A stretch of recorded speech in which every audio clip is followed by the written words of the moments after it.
Hello and welcome to Connect Your Tech's Tip of the Week. I'm your host, Matthew McNamara. Last week we started to look at some malware prevention techniques. Well, join us this week for part 2 of cybersecurity. A drive-by download occurs when browsing the internet and a malicious file downloads in the background without your knowledge. Or it could be through simple interaction. So this can come from everything I've mentioned and I'm about to mention, as well as the simple act of closing a pop-up ad. So when you do get a pop-up ad, it's best to close the whole internet browser instead of clicking on the X for that window. As much as people may not want to hear this, websites that illegally stream movies and TV shows are notorious for drive-by downloads. Not so much from the main site itself, but when you start clicking on any of the actual links to watch something, that's when you can get things into your system that you don't want.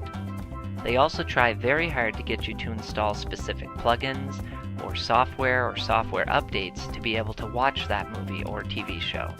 When you do this, you are basically installing malware into your system. So honestly, for your own safety, it's best to avoid free streaming websites that offer movies, sports, and TV shows, and stick with the paid services like Netflix or Hulu. Besides, those other sites are illegal anyways. On that same note, the same thing does go with downloading movies and music and TV shows. So regardless of if you use BitTorrent or a P2P program, you're allowing hundreds of computers to connect to yours, which very well could be infected with malware, and then it will spread the infection to your system. Finally, the last major way that you can infect your systems is through physical means. So with either a USB key, SD card, CD or DVD, or external hard drive. If you plug one of these things into an infected machine, then the malware can transfer to that medium and then transfer to your machine when you plug it back in at home.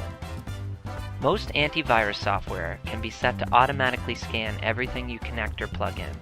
So I recommend that you check your settings to see if it's set to do that, or if not, scan manually every time you connect something to your system.